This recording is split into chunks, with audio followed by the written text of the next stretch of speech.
7 দফা দাবিতে রাজধানীর তেজগাঁওয়ে 7 রাস্তা সহ দেশের বিভিন্ন স্থানে সড়ক অবরোধ করেছে পলিটেকনিক ইনস্টিটিউটের শিক্ষার্থীরা। সড়ক অবরোধের ফলে রাজধানীর বিভিন্ন সড়কে যানজট তৈরি হয়। এতে ভোগান্তিতে পড়েছে হাজারো মানুষ।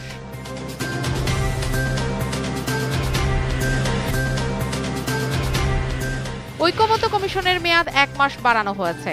কমিশন কোনো অবস্থাতেই 1 মাস সময় নিয়ে এই আলোচনা অব্যাহত রাখতে উৎসাহী নয়, এমন মন্তব্য করেছেন জাতীয় ঐকমত্য কমিশনের সহসভাপতি ডক্টর আলী রিয়াজ।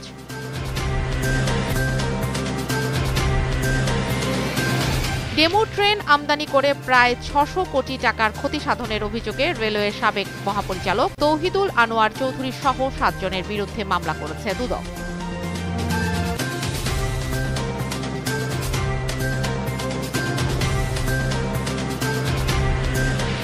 ফিলিস্তিনের অবরুদ্ধ গাজা ভূখণ্ডে ভয়াবহ হামলা চালিয়েছে ইসরায়েলি সেনারা। এই হামলায় শহর ছেড়ে পালাচ্ছেন হাজারো ফিলিস্তিনি। এক প্রতিবেদনে এই তথ্য জানিয়েছে সংবাদ মাধ্যম আল জাজিরা।